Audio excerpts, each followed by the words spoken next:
So, Matt Hudd, founder and managing director of Matt Hudd Martial Arts, CIC. Did your homework? I have. Martial arts started training in 1979 when you were 8. Yeah, I'm older than you. How old are you? I'm 54 this year. Yes, you are. Yeah, say it louder. You look good. Thank you very much. So, teaching since 2006, 2012 teaching martial arts full-time, and not-for-profit community interests. Yeah, that's company. what the CIC stands for. CIC. Yeah. Empower individuals through martial arts and helping them build confidence and reach their full potential. You're a qualified NLP Master Practitioner. Oh, yeah, yes. And trainer, a certified hypnotherapist. Yes. So just be careful. Yeah, I was wondering, waving the hands around. Use it Shake all the my time. hands. So, you incorporate the spiritual essence of martial arts, which you believe is key to personal growth and development. I do, yes. So that's the introduction. That's Matt Hudd, everybody. Hello. Yeah. I've got some warm-up questions. Would you like to say something first, or would you want to go straight into the questions? I'll go straight into the questions. You seem to have done a bit of homework there. A little bit. Right, so how did you first get interested in martial arts? Who inspired you? And what made you to decide to become a teacher? I never thought it through about becoming a teacher. Well, I just thought that was the natural progression. It was, like a lot of people my age, it was Bruce Lee. It was watching The Green Hornet. That, and as well as Monkey. Do you remember Monkey? Oh, yeah. Monkey Magic? Yes. Yeah. That was what my first favourite weapon was a stick. And I used to carry, I shouldn't say this, but I used to carry a little cuddly toy chimpanzee around with me. On the end of the stick because he was monkey. It was, not just because I'm weird. But I was only about 6. So that's all right. You're not 6-year-old, that's fine. One step over here a little bit more. They can just get you in the picture. Yeah, it's about you, not about me. Right, so another question. What inspired you to start your own martial arts club and turn it into a non-for-profit organisation? A lot of thought, and if I'm honest, I wasn't 100% sure if it was for me or not when I was doing it. I was talking with the council, and I was looking into becoming a charity or something similar, and somebody put me on to somebody who's organised CICs for the council, and it fitted with my values, if I'm honest with you, sort of thing. Really, there's a lot of, as you know, there's a lot of sort of thing in the martial arts instructor area about making money and things like that. Which, to be fair, there's nothing wrong with making money. I'm okay with that now. It's a business at the end of the day. But at the time, I just felt it fitted better for what I wanted to do for the community. And as you know today, when you've seen a lot of people come here and things like that, there is a big community feeling here. Definitely. And it just fits so much more into our values, really. And it does have its perks, really. I'm quite, if anybody like from the council, if they've got any martial art things that they need put on for schools and things like that, they come to us first. And we've got a bit of funding which has helped for this place. So so there's pros and cons, but it's still run like a business, but any surplus profits have to go back into the community. So I don't actually own the business anymore. No.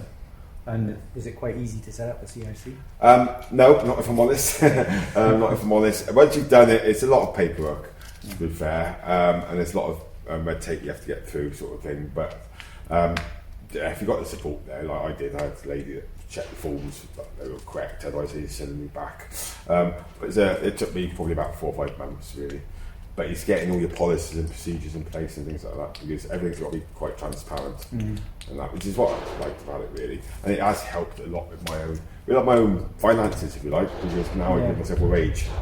Where when I was a sole trader, I was getting mixed up with what should have been spent on the business, my personal money. But it's just give myself a wage now, and it's a lot easier. Quite structured. Yeah. Can you share a memorable experience or success story from your journey as a martial arts instructor? A success story when I was repeat the question. When you're an instructor. So as an instructor, what success story sticks in your mind? With regard to students and your students, or even the school itself, your achievements. Yeah, well, there's loads, to be fair. I mean, just the community that we've created. I had a very limited belief when I first started teaching. because Hereford is a very small place. Whether I could ever make it work, Right. if I'm honest, would I be able to attract the students and things like that? Because there's other martial arts schools around here, and we're still growing, and there's still so many people out there that don't know about us. So just that is a bonus in itself. The other side is the coaching team. I'm very strong-willed. If somebody tells me it's not going to work, I want to make it work a lot of the time. And a lot of students that have come through the coaching team, they started when they were sort of 10 years old, 10, 11. And trying to be diplomatic how I say this, but you never think that they would be running classes or taking a class. Yeah. But over the course of the way we've done it, That's it. and pushed them slightly out of their comfort zone each time. Push them out the front. Yeah, and it's just amazing to see them like running and being confident in front of people and things like that. And I've been told by a few people who I've taken on as a coaching team, some of the other instructors said, Matt, just lose him, he's not going to be any good. And that, to me, that's like a ball in a shot. I will make it work. I mean, I'm realistic as well. It's not everyone's going to be that great at standing out there, but most people, get through. Just some of the black belts we've had. One of our coaching squad now is 17.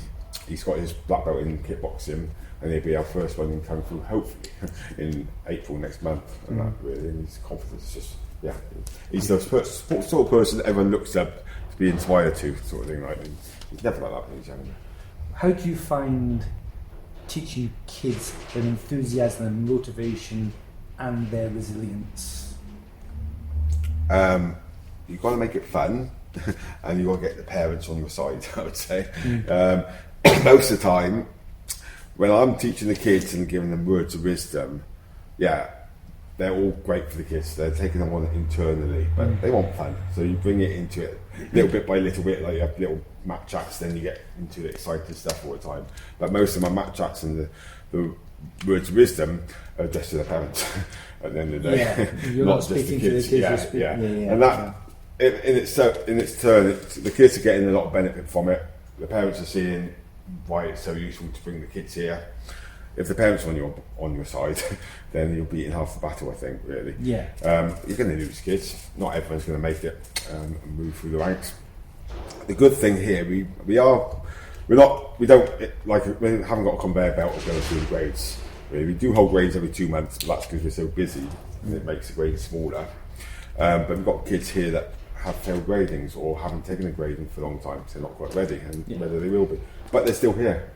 And our enrolment retention is brilliant, to be fair. And I've got somebody who's a brown belt, he's about 11 years old, and he failed his brown belt originally, got it, but he's still got so much work to do before taking his black. But he's still here, and he loves the classes and things like that. And it's about being realistic. How do you incorporate the spiritual aspects of martial arts into your teaching, and why do you think it's important?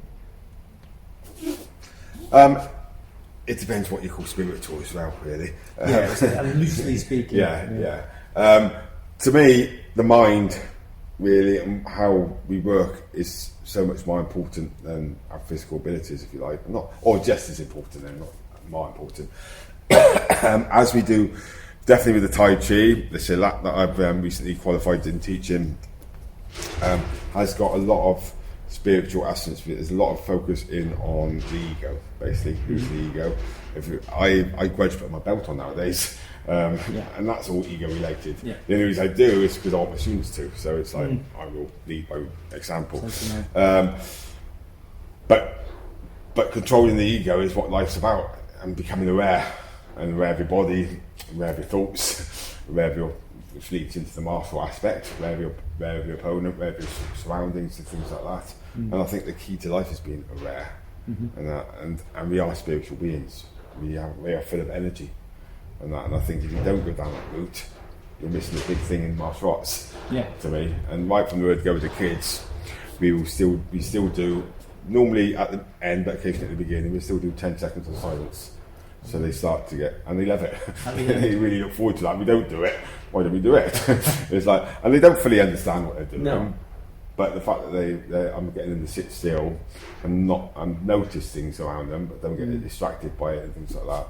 And I think that's what makes us different to a lot of clubs. And they're expecting it as well, and when they don't receive that at the end, they're missing it, or looking for it. Yeah. And if the energy, I'm as I said to you earlier, I don't make lesson plans as such. But as soon as the students arrive on the premises, something's going on in my head, and I'm thinking about like the energy of the room, how they're like, and sometimes I'll sit them down at the start if I've had to have words with them because they're scrapping in the corner or something. Like, it's just, while you're in here, you're not a kid, you're a martial artist and sort of thing. But when I get one of the mats, I might sit them down before the class starts. Yeah, and it just corrects your mindset, and we all need quiet. There's so much stuff going on in the world, I think, nowadays. And then back to the awareness thing as well. People have to be aware of where they are and how they're to behave or expected to behave. Like, many times you go into a cafe and there's, people are shouting rather than talking, or playing music loud on their phone, and constant stuff going on that's going to sort of get into our heads nowadays. We just need to be, I think nowadays we need more training in the mind and learning to be bored. It's a good one. or just accepting it, basically, because like kids nowadays they've got stimulus all the time. Well, adults as well, but you're right. It's just ping, ping, ping, and to it. Adults definitely as well. Because I'm first to admit I'm addicted to my phone, but I've got the awareness, and now I'm looking at my phone again. Let's put it down, and sort of thing like that, and actually talk to my partner rather than talk to her like this. Across the phone. What are some ways martial arts can help people build confidence and reach their full potential? Again, we have a belief, and it's a culture, that anybody can train and benefit from doing martial arts. So when I say reach your full potential, it is reaching your own full potential. We are getting well known in the community to have people from SEND, if you like, people with learning disabilities joining in. We've got a learning disabilities class, which is for people with quite profound disabilities, if you like. But we've got a lot of people in our mainstream classes with autism, Down syndrome, and things like that. And all right, you've got to be realistic. Some people, not everyone, is going to get their black belt. But they can still go as far as they can and enjoy it for what it is at the end of the day. If they don't want to get into the fighting side of things, there's plenty of other stuff there for martial arts. Things like that. So that's the full potential. How some ways martial arts can help people build confidence? Oh, right from the word go, really. A lot of the stuff, because of my NLP training, which is all based on a lot of language, the language we use a lot of the time, just in the class, I'm always correcting people when they're talking about themselves or something. If they say you can't do it, I'm always saying put yet at the end of it. Okay, so you tell your brain that you can do it and things like that. So that's right from the word go. And if I get hear a kid belittling themselves, saying they're stupid or something like that, that's purpose. But in a joking way, and they love doing it sort of thing. So you don't talk bad to ourselves. We're doing that all the time in brain, aren't we? Like that internal dialogue. Yeah, we do it all the time. Yeah, and it's just getting them aware about that sort of thing. Just the shouting that's involved with martial arts, right from the word go. Some kids are very quiet and they don't want to express themselves because they've probably been told to shut up at home quite often. I often try, this is a safe environment to do that. So just, if you don't like shouting, just breathe to start with, and then put a bit of kia at the end of it. And things like that is learning to speak up. And we talk about communication skills and things like that a lot. Use your voice as a weapon. Yeah. I just think you've got martial and you've got martial arts. And it's the art side of things which is just not important as the martial, if you like. So it's you're teaching that all the way. And it's bringing the principles of martial arts into everyday life, which is what I'm still working on now. After how long I've been doing it, 40 odd years sort of thing. And that we're not perfect. And we get worse as we get older, then you try to correct things as you get older. Almost back to zero again. Yeah, basically. As a qualified NLP Master Practitioner and certified hypnotherapist, how do you integrate these techniques into your martial arts training? Well, this is what I've just said really. It's the language all the time. And that really was just getting people aware of the meditation as well we do at the end, is getting people aware of their thoughts and their thought process and how it works and things like that. To start with, hypnotherapy can be used Not many people take me up on the offer, mind, but for people that are very anxious when they're grading competitions and things like that, definitely even visualizations is very linked with hypnotherapy. It's the same sort of thing. I used that a lot when I used to compete with visualization. And you see people warming up at the start and on for another 2 hours, and then warming up again, and then cool down and warm up. I just sit there and just visualise myself doing well and things like that. And that's very linked to hypnotherapy. But there again, people can always get me in. I do offer to students if they want a bit of help, a bit of coaching to help with nerves, anxiety, and things like that, and to relax as well. The biggest essence with martial arts is getting people to relax. Yeah. So, it's very stiff, like robots. Yeah, we said that. Relax. And I think you agree. You had a taekwondo background. Yes, I started when I was about 18, finished at 30. So you see the difference when you see a taekwondo. You know it's a taekwondoist or a karateka because they come in, they're so tight. Yeah. I've got a friend that tells me that as well. You're too tight. Yeah. Relax. It's and going back to the yin and the yang. One of my instructors says that you'll never be an ideal martial artist unless you've got the yin in you, the feminine. And we're all masculine. You need that feminine side of it, that softness. Bruce Lee was saying that in the 70s. Exactly. Yeah. Really, be soft, and softness is harder than hardness.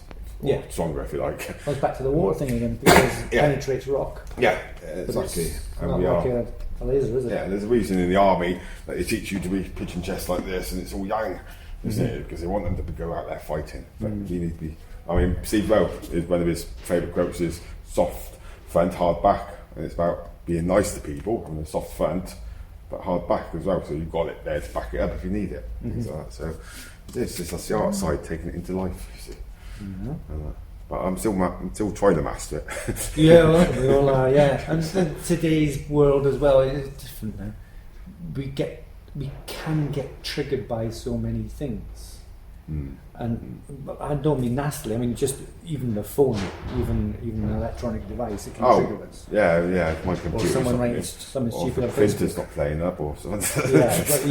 Something going wrong. Throughout lockdown, I actually threw a laptop out the window. The window was open. So only the laptop was lost. It was like, I lost it, but then I've got the awareness that I'm going to work on that. They're not all perfect.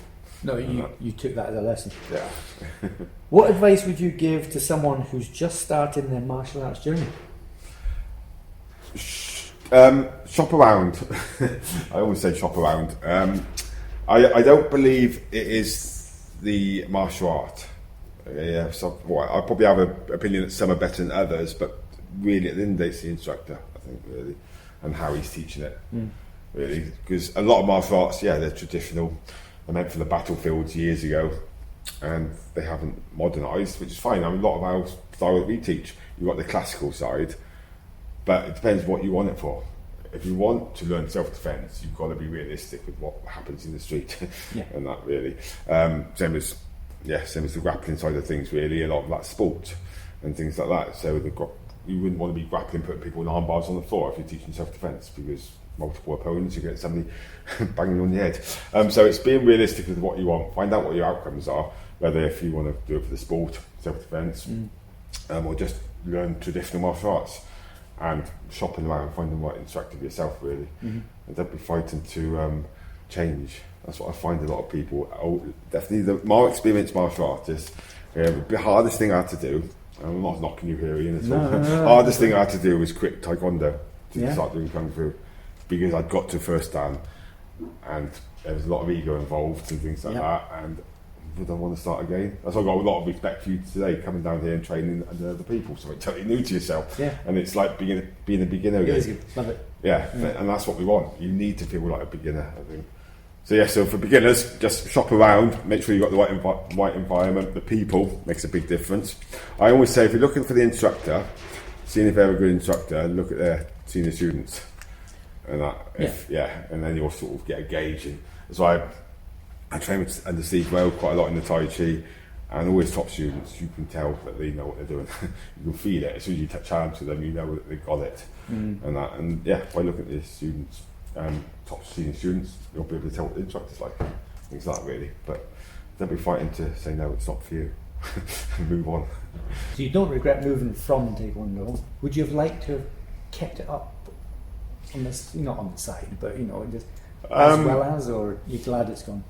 Now I am glad. It took me quite a few years, but now what I'm doing now is more suitable for myself. I don't know.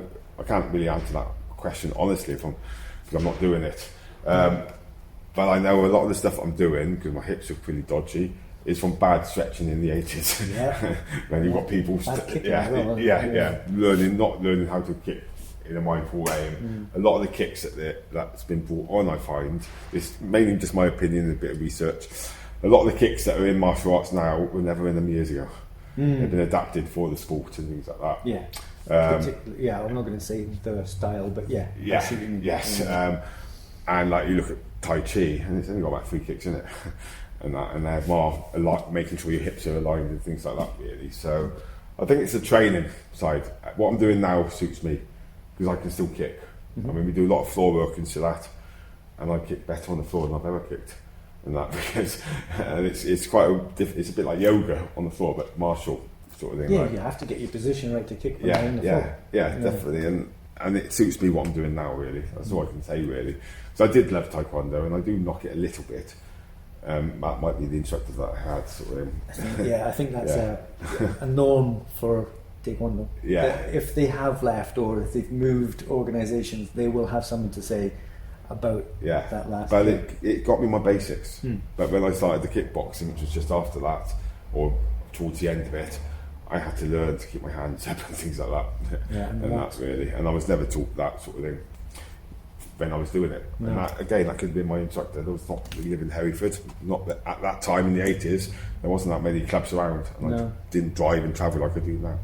So it's there's no regrets. No. It's just, it is what it is. It was a stepping stone. How do you keep your students motivated and engaged in their training? Good question. It is hard, and I think, which I've discovered over the years, that I am quite a people pleaser, which isn't necessarily a bad thing. You just got to be aware of how much you're giving. I don't think it'd be so popular if it wasn't for my people pleasing skills to start with. I've learned to say no a lot more nowadays. But you can't keep everyone motivated, but we do our best to keep the classes lively and try and make sure that they're evolving. Our students, definitely our children, so there's a few adults that don't, is minimum of twice a week. We don't have once a week training here. Don't have once a week training? No. If I can ask you a serious question, do you know anyone ever to achieve their black belt training once a week? No. I do not know anyone who's ever done. You can't do it. And I was just finding that we were lying to people, really, and nobody. And since we've changed that, minimum twice a week training, the grades progress so much quicker and the standards has got so much better. I've just tried to do that, and I gave everyone a couple of months' notice from yellow belt up twice a week training. Because how did you find as an instructor teaching people who only came once a week? At the time, or after I brought twice a week in? Well, before, when you had once a week available and people were taking up the once a week, as an instructor, how did you find teaching once a week students? Frustrating. One of the things I say this to my students. I'm quite an honest instructor. I do try and say it in a nice way, mind. If I'm given, because when we got the classes and we've got enough coaches, I'll take some of the students off, and it's like their special bit of one-to-one with me. If you haven't practiced what I showed you last week, then you can go back into the line of work. I want to see you putting time in and making sure, definitely the senior grades. And if they're doing that once a week, it's a long time before they come back again. Definitely if they're ill once. If they're ill once, that's 2 weeks they've missed. But holidays, so it's not so people remember stuff, retain more stuff, information on twice a week than once a week. And now I didn't tell people that everyone that's on once a week have to train twice a week. I just said from now on, anyone that joins our club is on twice a week, and by that, the ones on once a week could really see how much they were progressing. They went some twice a week. Well, I think I've got 2 students now, still from the old school, that went once a week. They've stuck with it, to be fair play to them. But it's been a slow process for them. Definitely twice a week minimum, and then you'll see your own progression. Yeah. We've got unlimited packages. We've got some people that live here almost. Something like I think I met some of them. Can you share any tips for balancing physical training and mental and emotional well-being? Yes, have breaks in your training. My training has changed and evolved so much since I've been training. Probably not so much physical nowadays because I'm putting on a bit more of a. This is my chi. This is I say to people. Cheese. You get it chi. You get it when you get into advanced training. But yeah, it's. I used to have the mentality of no pain, no gain years ago, sort of thing. A lot of my limbs are quite rough and buggered nowadays. But that's could be me using an excuse as well, really, because I'm so tied up in the business. I'd say, one thing, I'm always working on my own training, but not as physically as what I used to do. No, if I'm honest with you, now I'm aging a little bit. But you need that balance. You need that balance of, like me personally, definitely my mental health, which I'm talked about, quite open about. The meditation is a really big factor in my life, really, to keep me sane and things like that. But so is the physical and things like that, really. So it is having that balance. And again, one of our principles is awareness is key. You need the awareness to know if you're overdoing it and things like that, really. And I've burnt out quite a few times over my life, and that's why I'm quite aware of what happens when you keep going on and on and on, really. You just need that time to reset your brain, and it's getting into a good system. Structure, something that I hated when I was younger, is really important to people. My nemesis. yeah. And I'm even with my partner, my wife, if we've got stuff that we want to do, I put in a diary and I'll treat it like work. Otherwise, it doesn't get done. And that really. So it's taken me a long time to go from the old diaries, which we used to write in, to digital, but it helps so much more, really. And I class, if I want to put my own time in for myself, my own training, I'll class it like an appointment.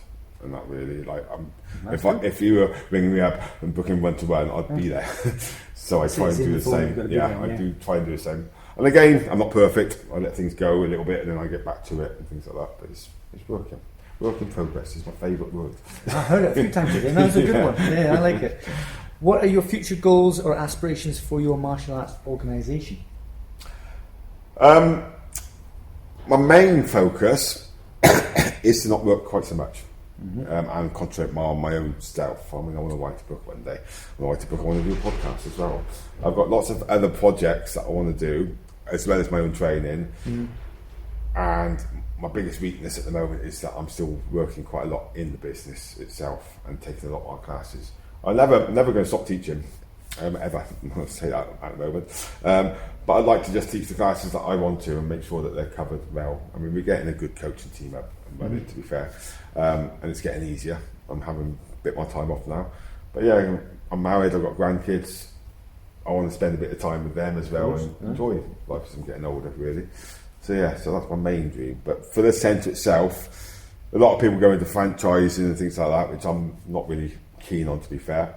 I've got a lot of instructors definitely teaching the Tai Chi that would like to branch out a little bit and things like that. So I'm happy to go with the flow of that, really. The main thing is this centre still needs a lot of work doing to it. We need to have that room in there. We've got heating in this room. So there's still lots of stuff that needs to go on, really. A little project. Yeah. It's like being at home. Yes, this is my home, sort of thing. Like, really. The second home. I've got so much DIY and things like that to do at home, which just gets neglected. But here it doesn't. I know it's got more priority. I suppose. Just don't tell them. Just don't tell wife. How do you think practicing martial arts can positively impact mental health? Well, it's scientifically proven that exercise is going to help release happy chemicals, if you like. So that's the start. We all need that side of things. It's just when our mental health isn't as great, if you like, that's when you don't want to do it. It's forcing yourself to do it, or changing your state, if you like. So you got that side with the meditation. Nowadays there is so much research out there And I don't believe that there's any other sport or activity. Swimming's good, but it still doesn't give you the life-saving skills in a self-defense situation and other things. That there's no other activity out there that's got so many different benefits. I mean, Tai Chi, I'd probably, you'd be hard proven just give me any element in life, and it hasn't got a help, it won't benefit, in my opinion, really. Just in Tai Chi? Yeah. But yeah, for the mental health side, yeah, to me, I've always called it my anchor, really. To me, it's my purpose as well. So I've got something to climb out of bed for. I'm accountable for my students. When I am having a really bad bout of depression, I can't say I don't want to go to work today. I can't ring up the boss and say, look, I'm sick. I've got to turn up. If I don't turn up, as much as we've got great coaches here, if I don't turn up, there's always that worry that things will slide down and go back, and I'm pushing it all the time, the business sort of thing. So yes, I just think, just movement. Anybody who's been seriously ill with mental health and things like that, they know that moving is the biggest thing you should do. Moving. I mean, people say put on music and things like that, but that still gets you moving, doesn't it? Yeah. Take yourself in, go for a walk. Yeah. Your brain, the more you stay still, your brain will sort of slide under, if you like. So just the movement side of things, forget about the self-defense element of it, sort of thing. But to me, as I'm getting older, it is just movement. And again, everyone knows punching things at the end of the day. Yeah, there's a pad on the wall. You want to go and hit it. A punch bag and things like that. Yeah. It just lets stuff out of you, and that's a lot of the stuff that I've gone through myself. It's your own worst enemy. It's just your brain sort of just closing in on you. So you just by exercising, doing movement and things like that, just releasing stuff. You're releasing all the shit and things like that. Exercising. Yeah. You're exorcising as well. Yeah. Get rid of the devil. Yeah.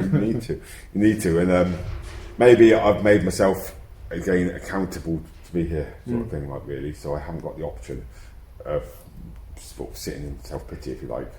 I mean, no matter what's going on for my life, I've got people relying on me, and things like that. And I think if you do it for yourself, it's harder. But if you're doing things for other people, it gives you that incentive to you don't want to let people down and things. That's the positive side of being a people pleaser, you see. Well, there is a positive side. Yes. Because you don't want to let people down. That's true. And things like that. Yeah, you want to be there for people. If I said Sodom sort of thing, I can't be asked today, whatever happens, then that gives me the reason to stay at home and just sit there and self-pity and things. You've got this and it gets you out of bed. Yeah. And you love it. Yeah, definitely. Right. What strategies do you use in your classes to promote mental well-being amongst your students? I'm always talking about states and things like that, really. Like, for example, we have to change our state for self-defense. I'm not going to, if Ian's talking to me, I'm not going to be saying, hello, how are you? And please don't hurt me, sort of thing. I'm going to be changing my state to wanting to hit him and things like that. That's in the martial side of things. But when I'm talking to the kids and things like that, I'm often talking about we've got a happy state, we've got a sad state and things like that. And it's about learning to be aware of what state you're in. If you're not aware, you can't improve things and things like that. I mean, then we work on the meditation side of things as well. So everything we do in self-defense, by changing my state, if I want to elbow Ian in the face or headbutt him or something, I've got to change my state for that, because I can't do it when I'm in a nice happy mood. Right, so that can be related to life. So even a defence or an offensive, you have to be in the state appropriate. Yeah, definitely. Well, definitely if you're like myself, like most people that come to martial arts are not thugs.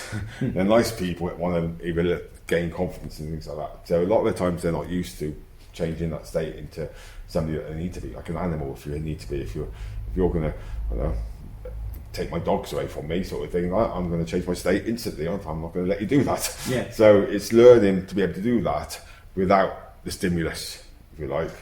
Because like if you're going to steal my dogs from me, that's a stimulus to go mental. But if you're in if you're stealing my pocket money at school, okay, I might not change my state. I might not know how to. I might not sort of tell you like, no, that's not appropriate. Just it's off, you like, sort of thing. So it's learning to sort of mindset is key, I think, with martial arts, things like that. And there's really. different levels as well, different states. Yes, of course, yeah. I'm always talking about this in class, really.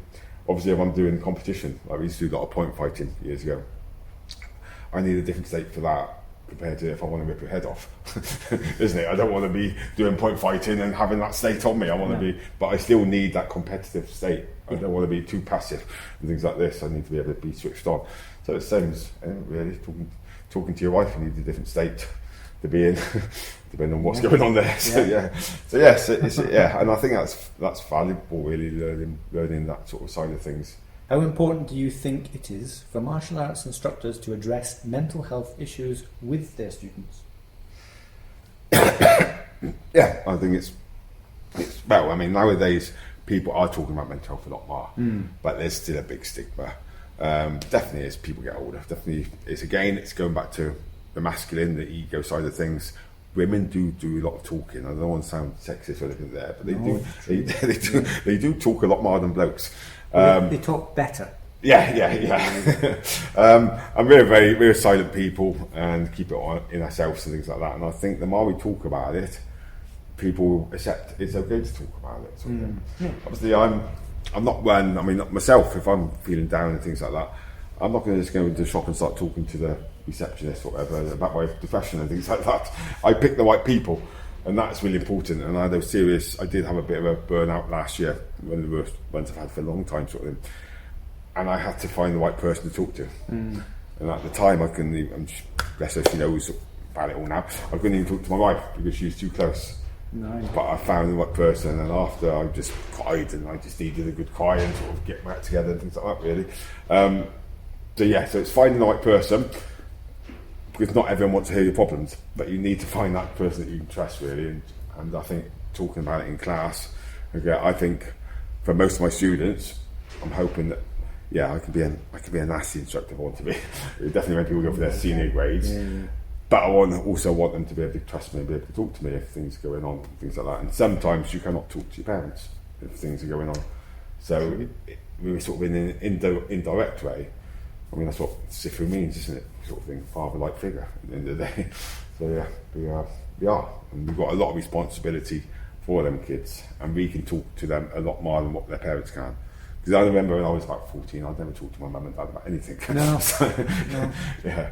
But in an indirect way, we can sort of bridge that gap, I think. And I would think that you'd rather they came to you than whatever it is they do on TikTok.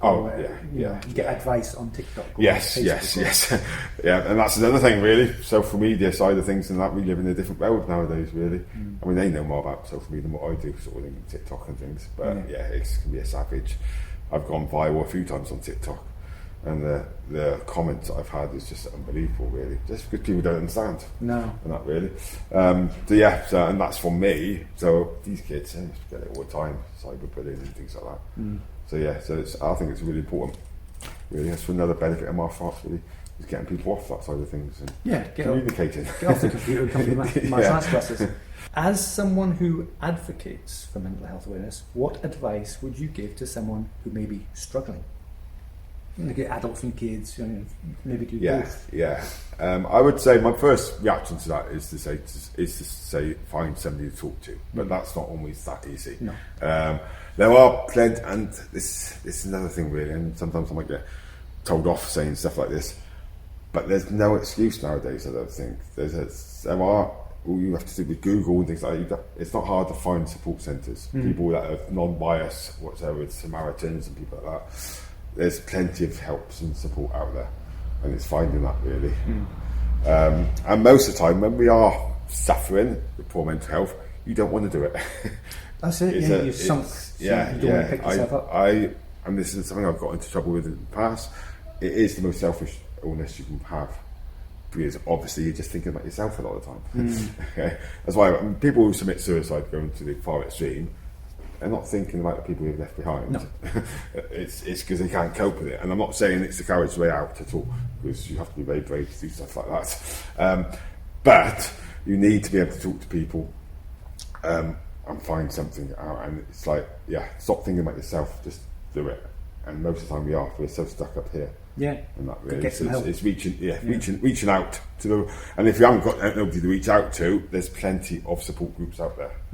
Really. And as you said, they're on Google. Or, they're not hard to find nowadays. Obviously, go to the GP, but it's still, I'd say it's still people are talking about mental health a lot better, but it's still us at getting our own way a lot of times. And it's clearing them, getting out of your own way and just asking for help. Yeah. And when you're feeling really low, I know you feel like shit yourself. You feel like I had so much self-hatred at one point for myself, so you don't want to reach out. But it's nothing lasts forever. You push people back away because you don't want them to see you this way. Oh yeah, yes, yeah, definitely. I'm terrible to be around when I'm like that, but I know it, and that's why I really work on trying to sort this out, really. And that you have to. You only live once. We don't know what's going to be around the corner. Hopefully not a train. Do you incorporate mindfulness or meditation practices in your martial arts training, and if so, how do they benefit mental health? They're all linked. I think that martial arts is mindfulness. I don't think it helps mindfulness. I think it is mindfulness at the end of the day. You cannot be a good martial artist unless you're mindful of how your body's moving. Okay, and again, going back to some arts, they work mainly the legs rather than the arms and things like that. Yeah. It's having that mindfulness to know what your legs are doing at the same time as your feet. You touched on that in the class earlier. Yeah, all the time. You have to be. I think, one of the essences of Tai Chi, which are the whole, is knowing what your upper and lower limbs are doing at the same time. And most people don't, because we so focus on what I call the shiny objects, your hands and things like that, but you're not aware of what's going on down here. You also need to be aware, moving on a little bit, you're supposed to be aware of your thoughts process. If Ian wanted to punch me at 1 o'clock in the morning outside the chippy, I'm not going to be thinking, he's tough, he looks really hard, he's got a black belt, God, he's got some big muscles on him. Because that's not going to do me no good. I'm going to be thinking, I'm going to have a mantra in my head, so I'm going to fucking hit him in a minute, I'm going to hit him. Otherwise, I'm going to get negative thoughts going in my head. Okay, I'm watching him move and all sorts. So it's learning to control your thoughts. When you're in lessons, we've all got to learn to be good students. Okay, and that's the biggest thing what I say to my students, really, you've got to be the best student in the room. And that is learning to listen well. Because how many times do you listen? When you're listening to your instructor and all of a sudden your belly's moaning and you're like, well, it's dinner time, how long is this going to go on for now? We can't help it. Where's the clock? But you've got to train your brain to take in as much information as you can. Because all of a sudden your instructor's saying something really interesting, it's like, oh shit, I missed that. What's he talking about now? So it goes right from the word go. Even so, I've been studying martial arts for 45 odd years. I'm still working on these sort of stuff all the time, and that really. So it is mindfulness to me. Okay, it's not the fighting side of things is just an added bonus, and I love that side of stuff. But as I'm getting older, there's a lot more elements to it than just fighting. Yeah. That's why I hate all these slogans.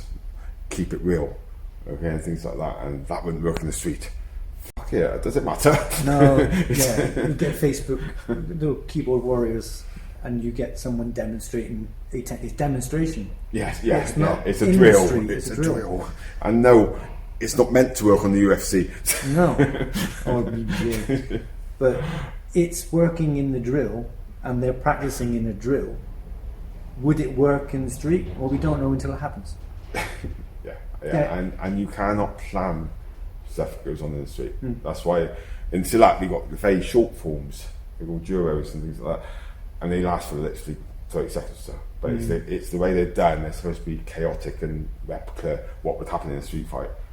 Because if I block this here and punch you here, next time you're going to throw something else. It's like, you don't know what's going to happen in the street, and it's responding the best you can. Really. That was the drills with the pads earlier. Yeah, that was a mixture and things like that, really. And I'm always stressed in the class when we do pad combinations, is if it goes wrong, just smile.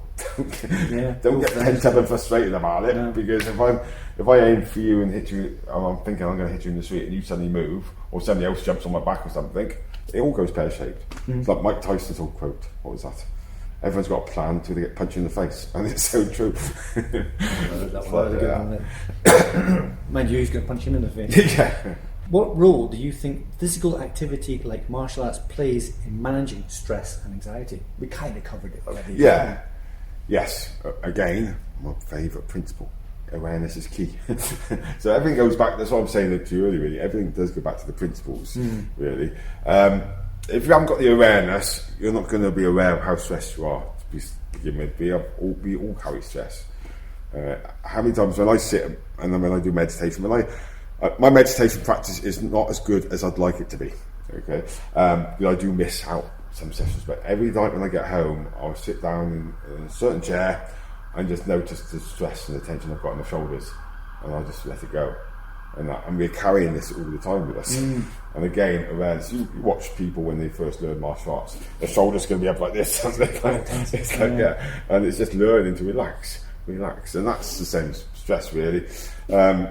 Obviously, the exercise, releasing the feel-good chemicals in your brain and around your body and things like that, is going to really help with stress and things like that. One thing I've noticed when I've stopped training physically every now and then in my life. Like, definitely got married, I went through a bit of divorce, and I stopped training for nearly a year or so. I was still doing it in my head, but it's not till you stop that you realise how much you're missing it and how much it's helping you. And that really, definitely as I'm getting older, because my training's changed a lot. And to combat stress, I used to just beat myself all the time, but I can't do that so much now. I can't go for running because my knees and my hips and things like that. So just get on the bag and smash it. Yeah. So I've got to change it a little bit. But it's just noticing things like that. If you haven't got it, you will miss it, and you'll notice you'll get a lot more stressed. It's life at the end of the day. So there's loads of stuff. Loads of pros and not so many cons. But giving it up is definitely and that's why I do lots of different martial arts. Really, kickboxing I still teach, but I can't do it. Well, I know the science, I know how it works and things like that, but I'm not going to kick to the head and things like that anymore. I often get my younger students to demonstrate and things like that. But my training's changed a lot. I'm working on a lot more Tai Chi, a lot more Silat. The Kung Fu, we kick low, we have to kick high. So it suits me and things like that, really. Yeah, you have to change it and progress and evolve to yourself. I mean, my instructor, one of my inspirations, got him on the wall, my Tai Chi instructor, Steve Rowe. He's had half his leg cut off. He's on a wheelchair most of the time, and he still teaches seminars, and his knowledge is still amazing. And I'm going up there next weekend to train underneath him. But and how he handles stress is my inspiration, and that really, because he's got so much medication and things like that to help with it and things like that. It's been ongoing for quite a few years. So you can learn from other people, but if you can still teach, I've got no excuse. How can parents and guardians support their children's mental health through the involvement in martial arts? By getting them to class. just turn it up. Answer, isn't it? Turn it up, yes, definitely. And it is supporting them. And again, this might be controversial with lots of people, but I can often tell if a student's going to stick it for a while by their parents and how supportive they are and the relationship they've got and things like that, really. And it makes a big difference, really. That's why I always try. I am rubbish at remembering names, definitely as I'm getting older. I blame my dad for that, because he calls me all sorts of stuff. But it's one weakness that I'm trying to work on all the time, and getting to know the parents' names really helps as well, and having that relationship with them as well is so much better for the kids as well, really. Because if you're feeling tired and you've got kids and things like that, and you're feeling tired and your kid is feeling a bit tired, I don't really want to go to maths tonight. It's so much easier for you to say, okay, then don't. You're enabling your child by not going. Exactly. So it's having that relationship with the parents and making sure that they're enjoying their time here as well as the kids and that, really. It's hard for mums and dads as well. I don't know about here, it looks like you've got a seating area and it's got nice books and coffee. It has downfalls and upfalls. Well, hard school benches. I feel sorry for the parents that come and sit and wait on the benches or sit and wait in the car. Because where the classes are, they haven't got too many things around them to go and do. It's an hour. So they go. At least we're not playing football on a Sunday morning in all weathers. Or rugby. Prefer rugby. So we have got the warmth in there, but yes, we do try and cater. I mean, in that hall, that's room that's going to be done up eventually, we've got a little play area for the kids and things like that, really, because we've got a lot of brothers and sisters here. It's trying to think of every need that we've got, sort of thing, really, that's going to make people happy and stay here and have that environment. Really, definitely. And we put the heating on for parents. Don't like doing it, mind you. But yes, it's making sure that they're comfortable as well, and we on a Saturday morning we haven't. It's not going at the moment, but we often used to have like a coffee morning as well, and that. But the person that was doing it's left us now. But we still provide tea and coffee if people want them, and things like that. And it's just we'll buy a coffee machine soon, and that. But making them feel welcome and things like that. Yeah, and that's that's one of the first things that we get feedback from is from new starters, how we make them feel, and that to me that's what they're about really, and then it's mollycoddling people if you like before we get into real martial arts, right? the self-defense side of things. no, but as I said, some people don't necessarily want that. They want to enjoy the martial arts, and even if they stick at it for a year, they've gained a lot of lessons from us and things like that. And I'm realistic, not everyone's going to get to black belt. But as long as they're enjoying the journey. And it's been a purpose in their life at the time. And everyone will start off at a safe level. You know? Get tucked right into black belt sparring or anything. No, we've got all our classes. I think every single class we've got different. I mean, the Monday kickboxing, everyone's in together. But most of our classes are different graded ordered. Right, like this morning, it's a small class, Friday Kung Fu, so everyone's chucked them together. But on a Monday, we split them up for beginners and junior grades and then senior grades, things like that. So it's like a nice tailor system, if you like, if you can filter down. And then move on to the more serious stuff as you get on. Yeah, and the kit, you've got a wooden dummy there, we'll have a look at that later on. And you've got the weapons, they're all blunt. Yes, they are. Yes, and that's notice we've got the bit which we corner off. I did see that. They're taped across. Yeah. They are blunt weapons. We don't have real. We've got real weapons here, but we don't have them available if you like. But it's part of the Kung Fu side and the Tai Chi and the Silat. You use a lot of weapons, really. Yeah. Something I was never into when I was younger. I couldn't understand weapons. Yeah. Like you don't walk around town with a sword, do you? Nunchuckers I've always liked, but and the staff. But couldn't see the point of training weapons when I was younger, when I did Taekwondo, really. Yeah. But as I progress, most of the arts that we do are weapons based. So it makes you understand why you're doing what you're doing. And some of the stuff in the Kung Fu, same as Taekwondo, you have to really search for to find why do we do that? But then when you put a weapon in your hand, it changes things. Maybe get a demonstration of that later on. The ones you showed me, it was open hands. And I can see that adding the weapons to the hands, it changes it, but it's exactly the same movements. Definitely. If you've got, it's like we use a lot of cram bits when you're using the elbow. All you're doing is striking through the cram bit and things like that. They're nasty things. Yeah. Don't try that at home. In what ways do you think martial arts can contribute to breaking down stigmas surrounding mental health? People like myself, if you like, that don't advocate bad mental health, but we're okay with it, sort of thing. Talking about it a lot, really. I think all the time, breaking down barriers. People think, for some reason, I don't know if it's true or not, if I'm honest with you, but with a bloke, because you've got all this ego and things like that, we think if we've got mental health problems that we're weak. But it's not. It's nothing to do with being weak or strong. And that's why I think people like myself need to come out a little bit more. Tyson Fury's done a great job, saying about his bipolar condition and things. But the more people that come up out about it, I think the weak side of things, people thinking that mental health is to do with weakness, is changing slightly. But we still need to work on it, I think, a lot of times. So it's nothing to do with if you're weak or strong. Okay, there's people out there that get paid for boxing and things like that, and like Frank Bruno's another one as well, like world champion and things like that. But as soon as he stopped training, that's when all the stress started happening and bipolar came out. It's a natural thing, unfortunately, to do with the brain, the way we think, chemicals in your head, things like that. The happy chemicals. Yes. The good ones. The legal ones. Yeah, I'm not into. I've gone down the legal medication a couple of times in my life, antidepressants and that sort of thing. But on the whole, there's no better medicine than martial arts or training at the end of the day. And if you can control it that way, it's a lot more healthier for you. Less side effects as well. So definitely. And you don't get hooked on... and you can do, because I did work in...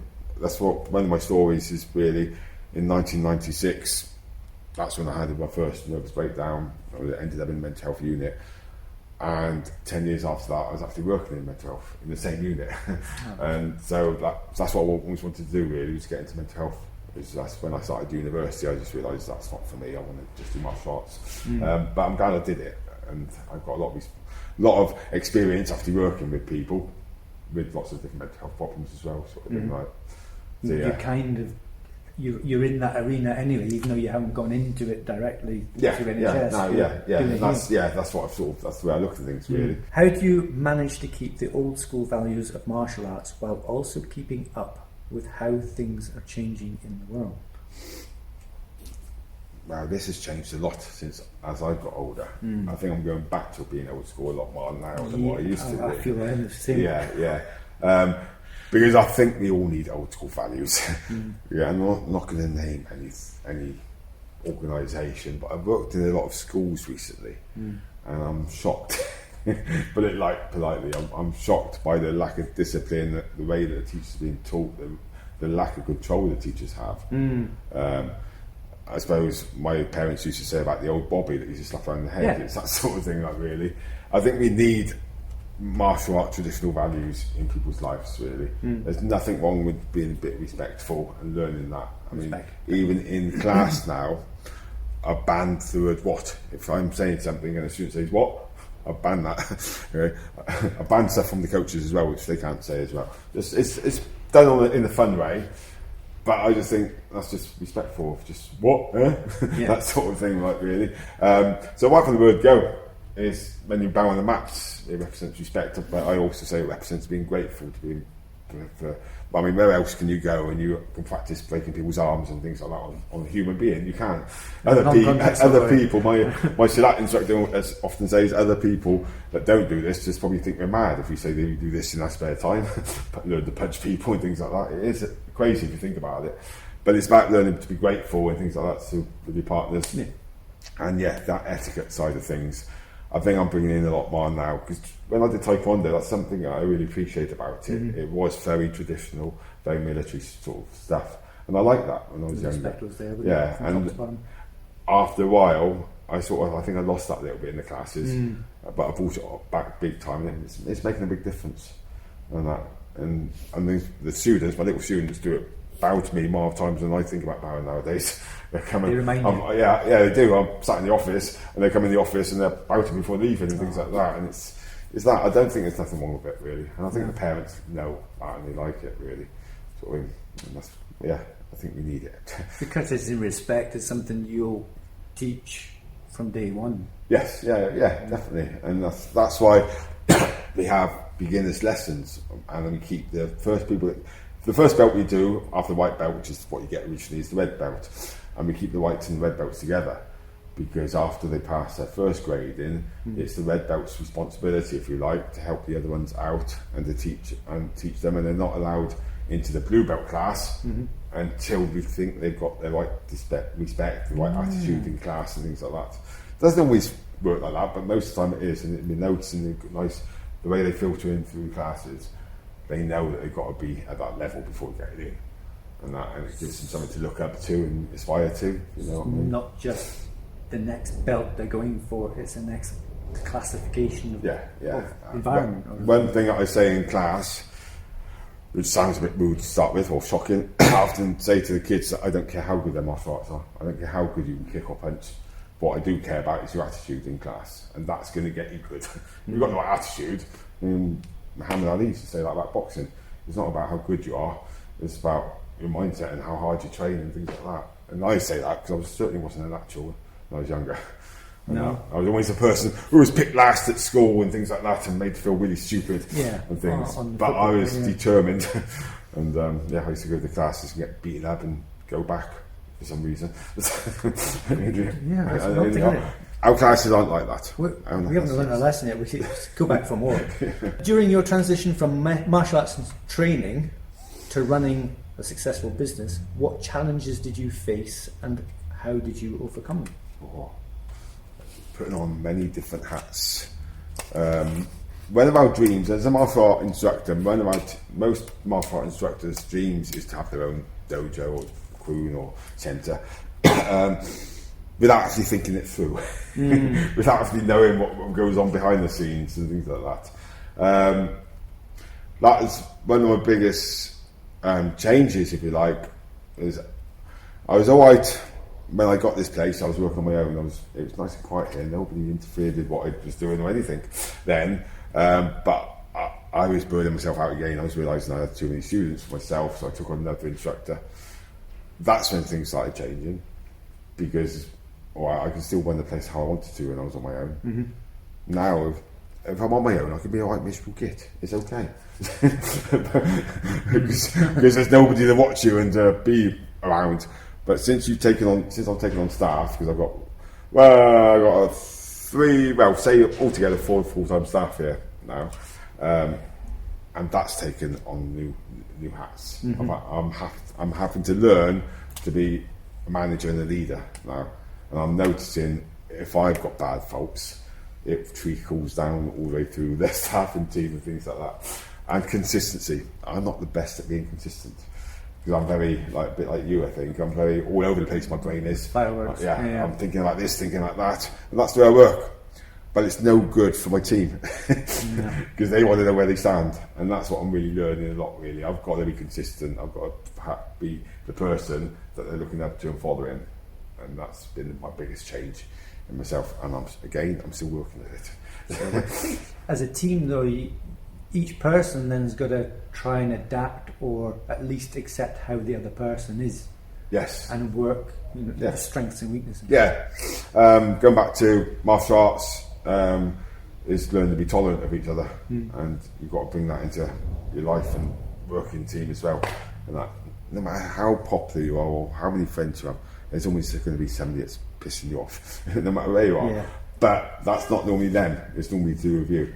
Yeah, that's the what is it in you that's pissing you off about them? Yeah, nobody can really piss you off because you let them. Exactly. So. What's your opinion on the traditional belt ranking system in martial arts? Does it truly reflect a student's skill and dedication? Okay, it depends on the school, I think, doesn't it? And it depends on the instructor. But your school and you're the instructor. Well, me personally, and I do go on about this quite a bit, I think it's about personal development. To me, martial arts is personal development. It's one of the arts, one of the activities, if you like, that is focused on yourself, unless you're doing like team competitions or something. Mm-hmm. And I always say to my students, never compare yourself to other students. Everyone's on a different journey. I think I try my black belts. I know what I want from my black belts in the kung fu and the kickboxing, and I sort of reverse engineer, if you like. So on the journey, I've got a different journey for each student.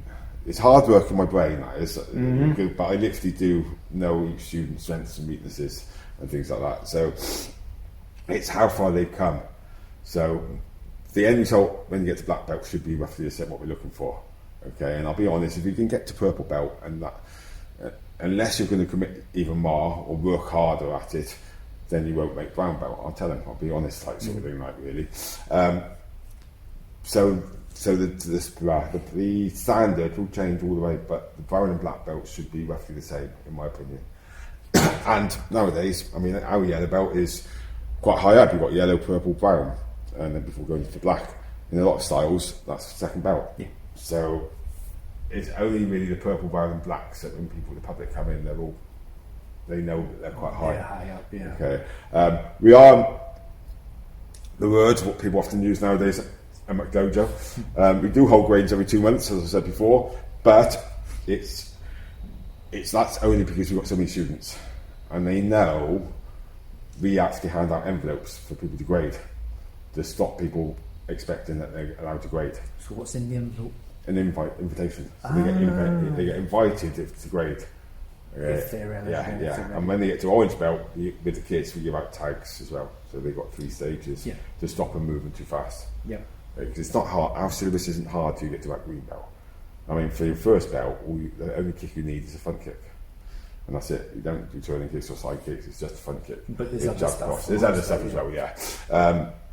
I'm more strict on stances and things like that, getting the foot foundations right. And then second belt would be turning kick, and third belt side kick. It's not until they go for orange to green that we bring in a few other kicks. They still learn them in class, but they're being assessed just on that to get that right. And even with the turning kick, YouTube turning kick is about 6 million different, well, not quite 6 million, but it's a lot of different ways of doing it, isn't it? Yeah. And because I've done so many different arts, that's got to be adapted to the person as well. The type of turning kick you do, because the hips, some people have got a bit more stiffer hips, so you have to adapt it and change it.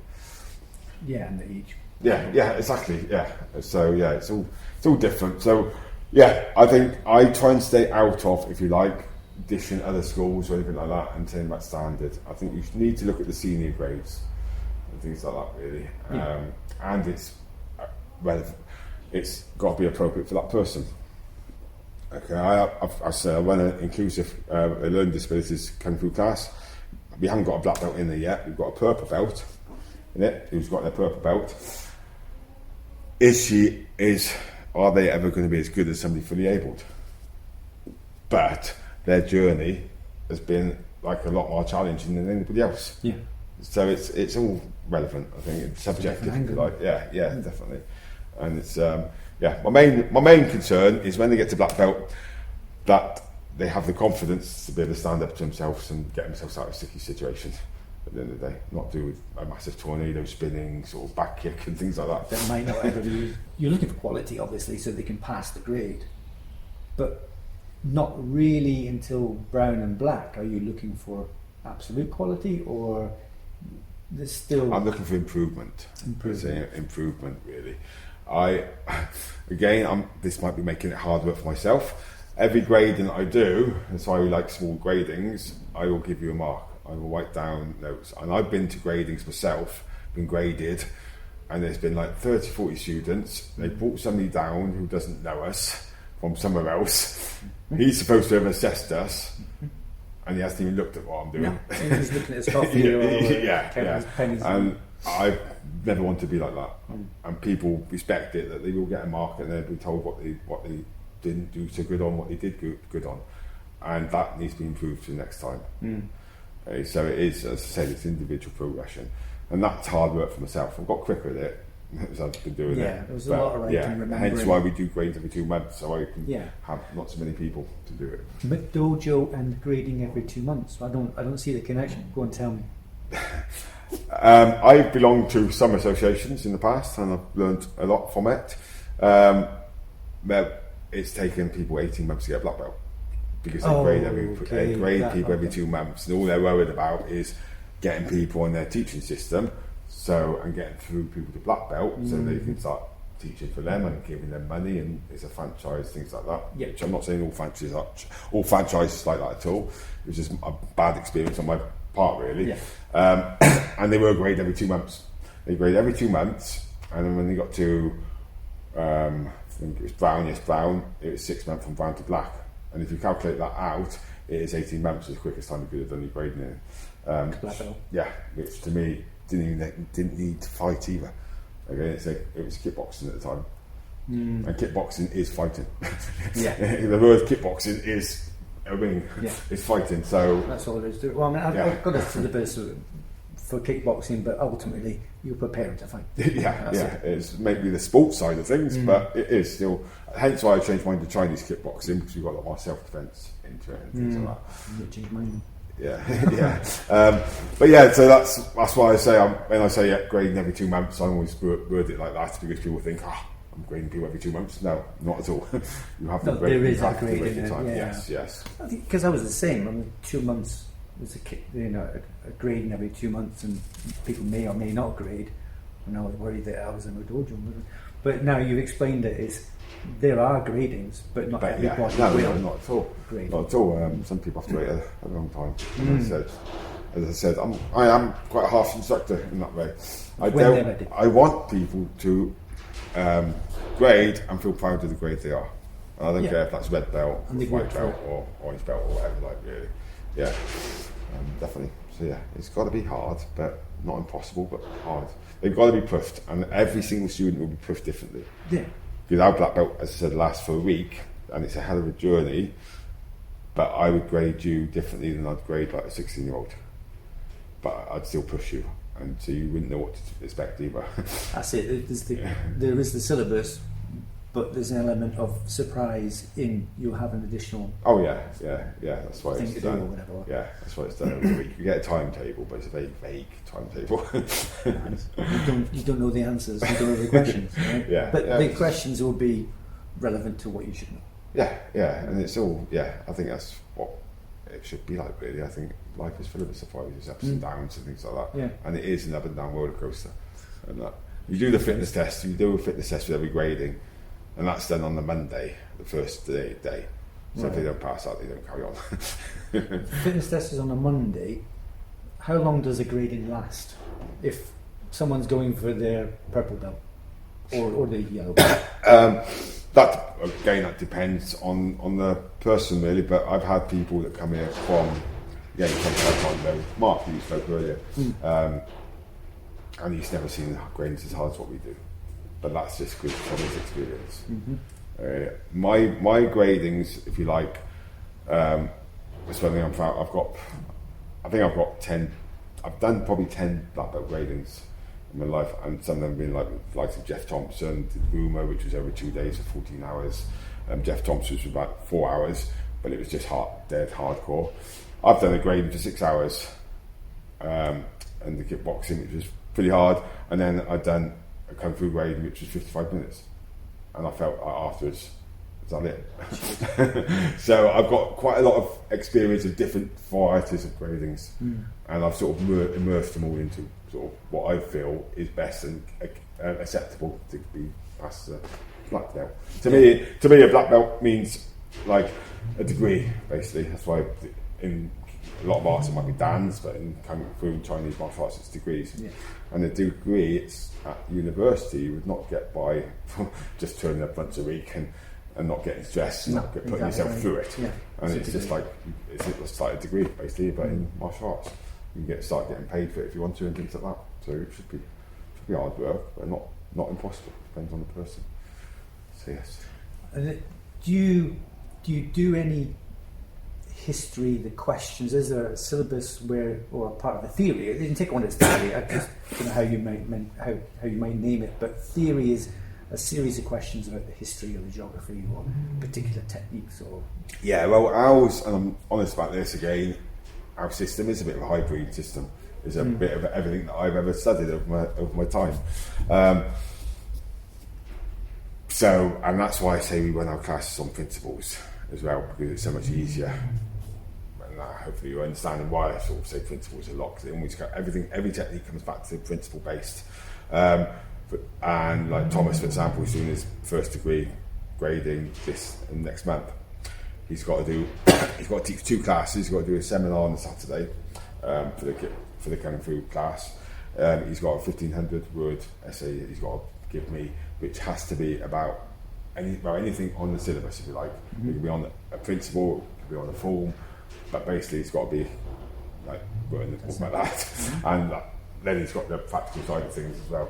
And it's a lot about the communication. And I know Thomas is the one that I was speaking to earlier, who has come on loads with speech and communication. But one reason why he's got to teach the Tai Chi, because it's the hardest class to teach, and to get your message across and communicate when it's so quiet in the class, because everybody's doing things nice and slow. And then he's got a seminar on Saturday, so there's a lot of communication stuff thrown into it, because I know that's where he's weak. So I will pick on your weak points, if you like, just to get you really pushing yourself and things like that. Really. So yes, the answer is yes, basically, but they've got to know, definitely, they've got to know why our syllabus is done the way it is. Definitely our Kung Fu syllabus. Every form you do is another layer from the last form we did. Like, I mean, you got sort of John Sao, which is stood still, we'll learn to root and things like that. But then you've got Chart Choi, which is the next one, which is all about footwork and stances. And then Park U goes further into the stances and things like that. So they're all layered each for a specific reason. Like the walks will mix up will be linked to the forms. Forms are going to be linked up to the hand and kick blocks as well, what we do. So so it's all linked up, and there's a reason why I've done it the way I've done it. It's only taken about 40 years to get right, but it's a work in progress again. Could you share practical self-defense tips that everyone, regardless of their martial arts background, should know? Awareness again. Awareness. Yeah, it does come down to awareness. Keep it simple. I'm designing a ladies only self-defense thing, which I had trialed a few weeks ago, and which is going to be called KISS, and just keep it simple. Because people so far overcomplicate things, and I love all the complicated stuff. I love all the wrist locks and the arm bars and all that sort of stuff, and the really fancy stuff. But self-defense should be keep it simple and being aware of your posture. Like if I didn't know Ian, I wouldn't be stood here like this talking to him. I'd have my hands here at least, sort of thing, and being at a safe distance. Knowing your distance is really important. Okay, because so many people need personal space. I've had one student's mum, not with us now, just like this, and it's like, get back. It's just weird. But yeah, it's knowing your distance, learning to soften your gaze. I call it the sausage finger in the KISS class. Have you done the sausage finger? Not the sausage finger, but I know what you're talking about. Yeah, you have two hands like this, and you bring it back, and you're looking through your hands. Try this at home. Yes, and you'll see like a chocolate sort of sausage. So lift your fingers up to your Bring your hands together and look through it, and you'll see. But that is what you should be using all the time. So when I'm talking to you, I can still see the camera, I can still see what's going on. Yeah, it's your peripheral. Yeah, relax your eyes. So the eyes are not looking dead ahead like you're looking fiercely at the road or at the opponent. Which again takes a lot of mindfulness, but even right at the start of the class, if I'm teaching, I say learn to look over my shoulders. Don't look at me. Yeah, don't look at me and things like that, because it's mindfulness. It's just bringing it into your everyday life, and you notice so much more stuff. Yeah, and it's like the old, go back to Bruce Lee. Don't look at the finger. That's what he's talking about. It's like, you miss all the head and the yeah. So, but yes, it's just being aware really, and making sure if I'm talking to somebody, I've still got one leg forward all the time, sort of thing. And I'm ready. Yes. I call it healthy paranoia. So you don't want to be paranoid all the time, like walking around like this, being at the bank account, sort of cash point, looking over your shoulder, but you're still aware. Yeah. Really.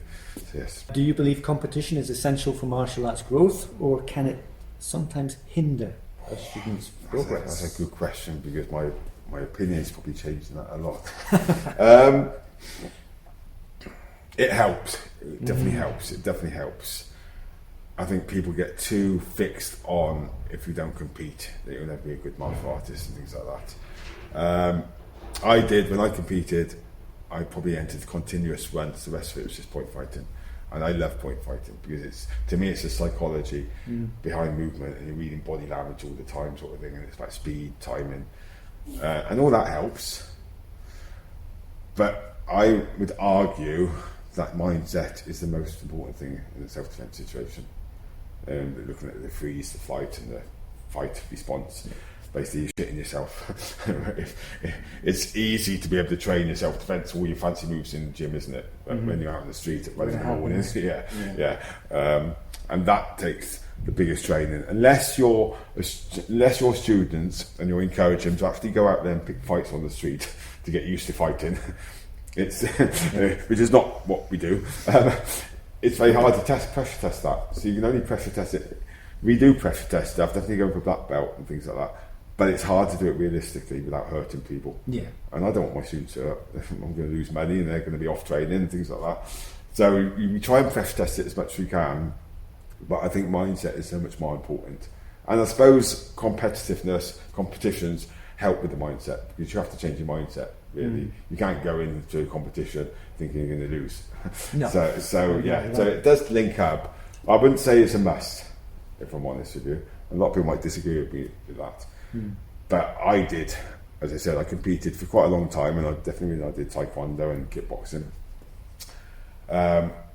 And I've only been in a couple of scrapes, and the last one was when I only met my wife for about 2 weeks, and it was her son that got us into a fight.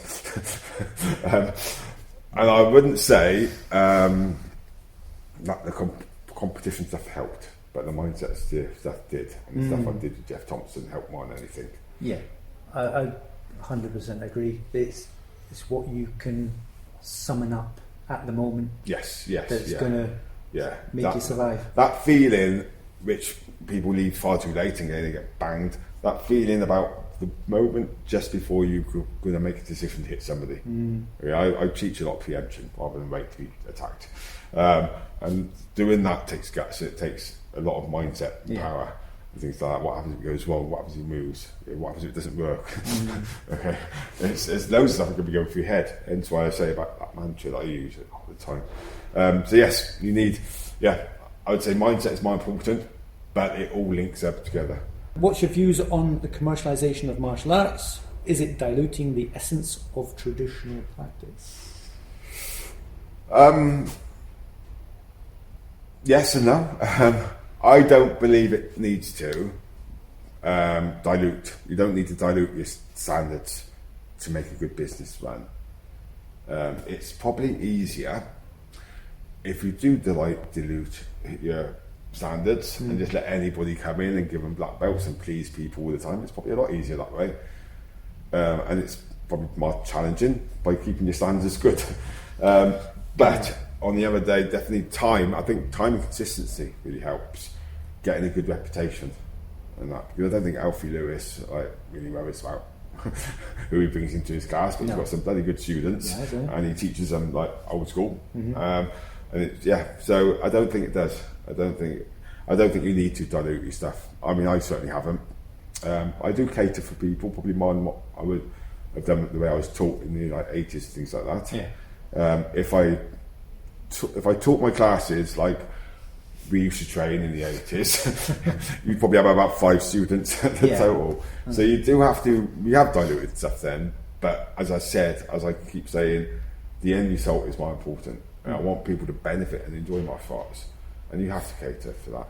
I mean, even in the Kung Fu, some of the conditioning drills that we used to do, like batter, I've still got marks all down my forearms from the way we used to do it. Conditioning, the types of press ups used to follow. Yes. Hands and everything. Yeah, we still do stuff like that, I'm afraid. But it's done a lot more safer than what it used to do, things like that. I don't get people on your shoulders when you're doing your press ups and things like that. So we have had to dilute things, but for the better. So it's sort of, there's no right or wrong answer really, but you've got to keep your standards. Yes, you've got to keep your standards. But you've got to make it fun for people as well. They're not necessarily so much fun. It still will be fun, but I don't believe in doing game after games like a lot of martial arts instructors might do. You can still have it fun. You still do make sure they're working properly, and it's martial techniques, but keep it fun as well. So yes, no, don't dilute your standards for nobody, but make it easier for people to enjoy martial arts. Have you intentionally tried something different during a class to make it more interesting and enhance student learning? How did it turn out? I'm always doing that. Yeah, I know. That's exactly what I thought you were going to say, because you had the conversation out the front there and you've answered it. Yeah, I'm always doing that, and sometimes you end up falling on your face. But I'm happy, and I'll say to people, if I've just gone and I've trained at the weekend with my instructor, I will say to people, I'm going to experiment today. Okay? If it goes wrong, I will change it and we'll do something else. Because unless you're teaching stuff, I just think the teaching side, I've learned just as much from teaching as I have been as a student and things like that. And it's not till you start teaching it and playing with things a lot that you get confident at doing it. And I can't necessarily go outside into a nightclub and ask people to work on, does this work, and sort of things like that. So you have to, and certain techniques will suit some people rather than others, and you've got to get your favourite. You're not going to use something in a self-defense situation if you're uncomfortable using it. You've got to enjoy what you're doing, and that's for me. Yeah, I like that. Like a lot of people don't get on with elbows, and I just love elbows. So yes, all the time I'm bringing new stuff into the class, and I always say to my coaches, don't be frightened of doing that, but always have a bit of a backup plan. You've got to be flexible and things like that. And sometimes, definitely when you get that one student that wants to know everything about everything, keeps saying, oh, well, I could do this, I could do that. What happens if you do this? And then sort of students, you just have to shut up very quickly or make it work on them. So you know. That's how it feels. But don't be frightened to bring new things in. You've got to evolve. At least just to try it and see if it works, and you might end up enjoying it. Yeah, Yeah, and definitely. I mean, I go and see my instructors probably on the whole once every 3 months for the weekends and things like that. Then it's going to give me another 3 months. If I'm not bringing it back into my classes and experimenting with it, I'm never going to get familiar with it. Yeah. So I've got to.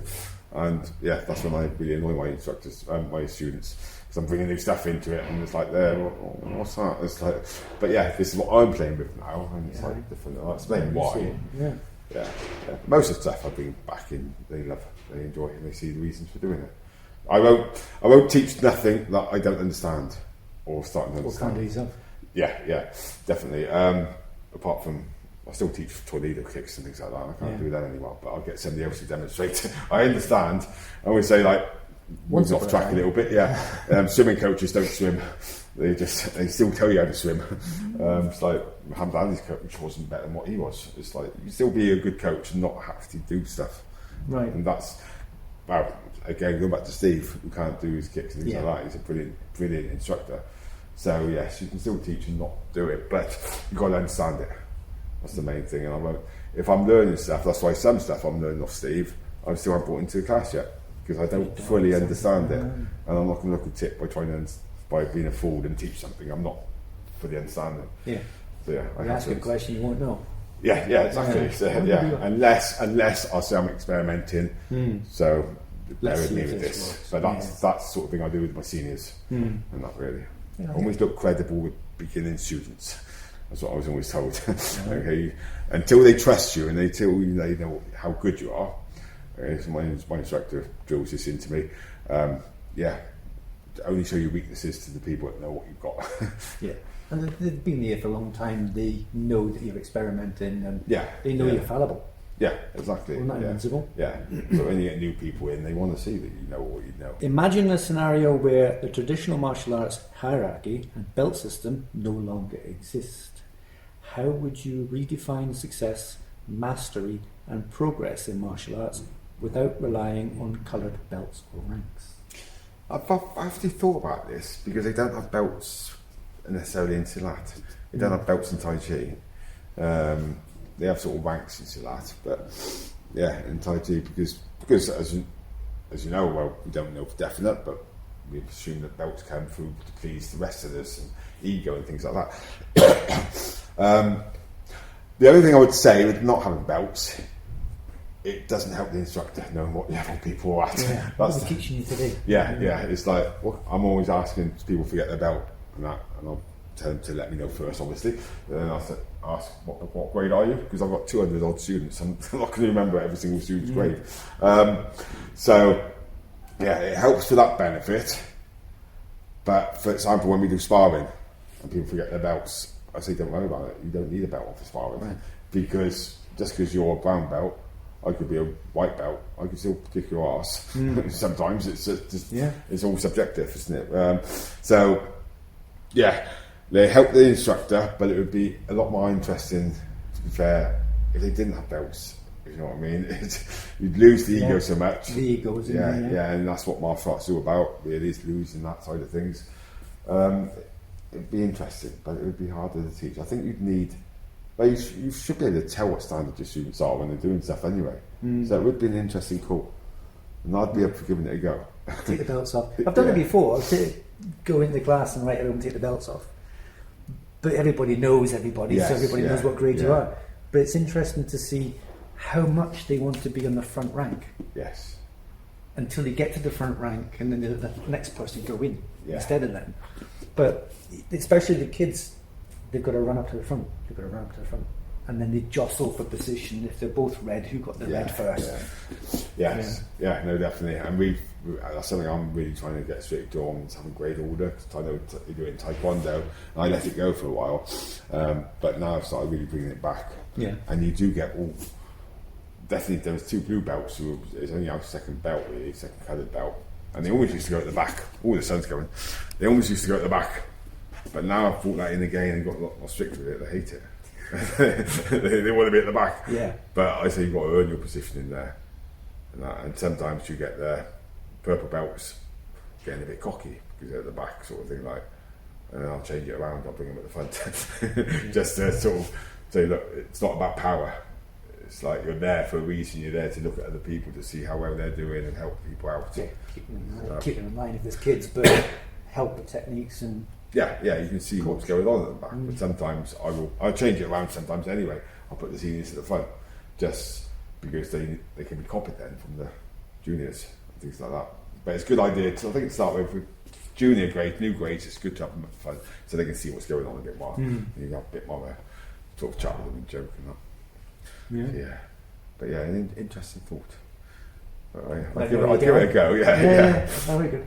Right. Well, that was the last question. Thank you very much. Have you got anything that you'd like to say to everybody?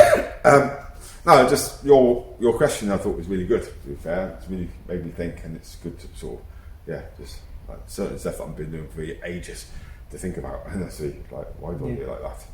And things like that, really. But as I said, I'm very biased for martial arts. I have been doing it I'm 53 this year. Yeah, so it's a long time, isn't it? But and I did give up a little bit when I was married and gave. But even now, I'm going through the home doing stuff all the time. I'm always practicing. All the time. And even if I'm not practicing, I'm thinking about it. Even when I roll over in bed, I'm thinking that could have been an elbow, that could have been a knee. Fall out of bed. Grateful. Well, I'm a bit obsessed, but I don't believe there's another sport out there which is has got so many benefits for martial arts, really. And it's not all about the fighting.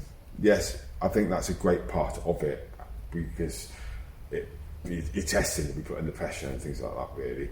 And not many people know how to react until they've been hit in the face, how they react. Even if it's just a ball. What do you do if you get hit with a ball? Yeah. My biggest fear when I first started was getting knocked out. And I've been knocked out once now, and that was only about 5 years ago, to be fair. And it's like you're being scared of something. What's the quote? It's never as bad as what it is. Fear, something like that. Yeah, and it isn't. As I think it was the bloke that AJ knocked out the other day. Boxing? In the boxing, he knocked out somebody, and they asked him if it hurt. He said he doesn't know. He was knocked out, and it's true. I didn't know nothing about it, to be fair. And it's fear, and that's why the sparring side of things is really good for people. You've got to do it in a tailored way because some people are really scared of confrontation and things like that. But what I was saying really, it's not all about the fighting. It's a good idea to do a level of contact in the classes, but there's so many benefits out there, really. And it's like it teaches people in life, there's no matter what job you do, what you do in life, there's always going to be some shit aspects of it. Yeah, there's always going to be conflict. Yeah, there's always going to be something to go and learn. And obviously, as I said, there's so much in martial arts to learn, there's always going to be something that isn't your cup of tea. But that teaches you about life anyway. There's always going to be something that's going to piss you off in life, but you've got to be tolerant and do it sometimes. And be nice. Yes, and be nice, yes, definitely. Magic. Excellent. Thank you very much. No, thank you. We'll go for a little wander now. Yes.